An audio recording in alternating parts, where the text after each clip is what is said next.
நீங்கள் பார்த்து கொண்டிருப்பது நியூஸ் 20D தமிழ் உண்மை செய்திகள்.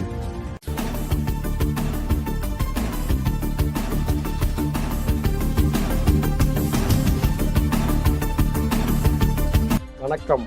திருச்சி காட்டூரில் எனது வாக்கு எனது எதிர்காலம் வாக்குப்பதிவை வலியுறுத்தும் விழிப்புணர்வு பேரணி. திருச்சி திருவெரும்பூர் சட்டமன்ற தொகுதிக்கு உட்பட்ட காட்டூர் அரசு ஆதி திராவிடர் பெண்கள் மேல்நிலைப் பள்ளியில் பொதுமக்கள் தங்கள் வாக்குப்பதிவை வலியுறுத்தும் விழிப்புணர்வு பேரணியை திருவெரும்பூர் வட்டாட்சியர் தலைமையில் காட்டூர் அரசு ஆதி திராவிடர் பெண்கள் மேல்நிலைப் பள்ளி மாணவிகள் கையில் பதாகைகளை ஏந்தி பொதுமக்களுக்கு வாக்குப்பதிவை வலியுறுத்தும் விதமாக விழிப்புணர்வு பேரணியை நடத்தி காட்டினார்கள். நிகழ்வில் துணை வட்டாட்சியர், காட்டூர் அரசு ஆதி திராவிடர் பெண்கள் மேல்நிலைப்பள்ளி தலைமை ஆசிரியர், கிராம நிர்வாக அலுவலர்கள், ஆசிரியர் ஆசிரியைகள், மாணவிகள் ஆகியோர் கலந்து கொண்டனர்.